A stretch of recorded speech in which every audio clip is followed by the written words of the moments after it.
Hello people, and welcome back to the channel. If this is your first time on the channel, a special welcome to you. I ask that you check out the rest of my videos. If you like what you see, give them a thumbs up, leave a comment, but more than anything, I'm asking that you subscribe to the channel. Today I'm going to be talking about Jamaican politicians and whether or not Jamaican citizens home and abroad believe that Jamaican politician should be 100% Jamaican. And when I say that, what I mean, should Jamaican politician be only Jamaicans that were born on the island of Jamaica, or should Jamaican politician be Jamaicans who were born overseas but both parents are Jamaican? Let me throw in it as well. Do you think a person who born overseas with one parent is Jamaican should be allowed to hold a public office in Jamaica, such as Prime Minister, Member of Parliament, or anything in politics? I would like my viewers and subscribers to let me know how they feel about that. The reason why I decided to cover this particular issue is recently I was online reading an article and I came across Minister of Tourism Edmund Bartlett bio. Let me put a disclaimer there. The source that I was reading it from, I can vouch for the source that is authentic.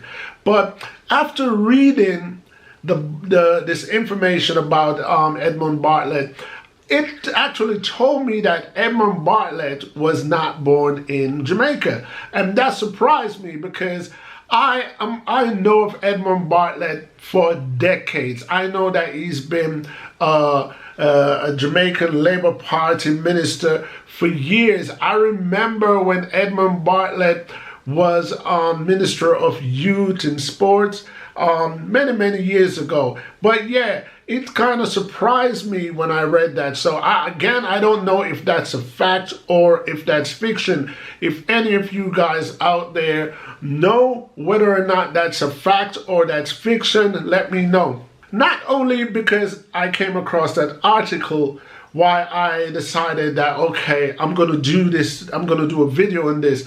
The article actually reminded me of an incident many years ago when I lived in the United Kingdom. I would take it back to say maybe about 2004, way before YouTube was a thing, way before Google was a thing. I think back then I had a Yahoo account. For anybody who is still aware of what Yahoo is, I mean, today Yahoo may sound like it's something from the Stone Ages, but Yahoo was the news online, and they had Yahoo Messenger and a whole lot of other things that Yahoo did. And I remember way back then that there was a thing going on in Jamaica where it was being questioned whether or not Jamaicans in politics should have dual citizenship. And I personally kind of said no online, and I kind of got into like an online battle with someone. I don't know who the person was, you know, but we were like arguing back and forth. We both were Jamaican, that was established, and his view was that dual citizens should be able to hold public office in Jamaica, and I was saying no, dual citizens should not hold public office. One of the arguments that I used was that I personally have a son whose mother is American and I'm Jamaican, and I was saying, well, would I really like my son to be Prime Minister or Member of Parliament in Jamaica? From a father's point of view, yes, it's a good job for my son. It's a great salary and great benefits and so on and so forth. But to having a national interest, would it be a good thing? My view to that was no, because my son was born in America, and I would just believe that his interests could be divided. My take on that was that a person who was born overseas and is a naturalized Jamaican citizen or hold both US and say American citizens or Canada or British, and I'm not narrowing it down just to one country. I'm just saying if you are technically half Jamaican and got your Jamaican citizenship through naturalization, my view is that your interests could be divided because you are not 100% rooted as a Jamaican. You know, you are technically a Jamaican, whether that by the strength of your mother or by the strength of your father. And the person who I was conflicting with, butting heads with online, didn't seem to see my point. And again, it was like a 50-50 in regards to the comments that people was making. Some people thought that it doesn't matter where the person was born, and other people believe that yes, you have to be 100% Jamaican. So I decided to resurrect that argument from way back then to bring it up now to ask people who were probably minors then or now adults to see what's the change, what's the racial change, to see current adults of Jamaica are thinking, to see if their views have shifted or remain the same.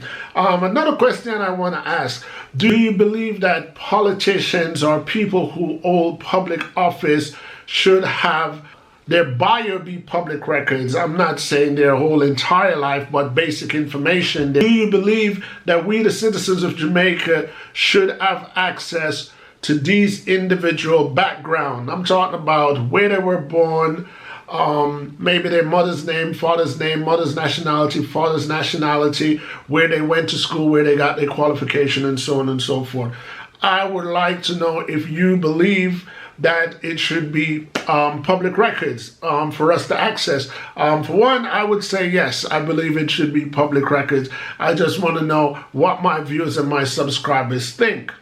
And if any of my viewers or subscribers know which way the vote had swung back then when Jamaican government was contemplating on whether or not politicians or people of public office could have dual citizenship, please let me know, because I'm not quite aware of that. At the same time, while saying that, I want to give a shout out to one of my viewers and subscriber, Stephen Johnson. I want to say big up yourself, my brethren, because Stephen Johnson is one of those viewers and subscribers who often set the record straight for me with information that he obviously detects that I'm not 100% aware of. For example, a video that I did, I think last week or the week before, Stephen Johnson was the one who let me know about the ship rider agreement between Jamaica and the United States of America. I really appreciate that information. It was educational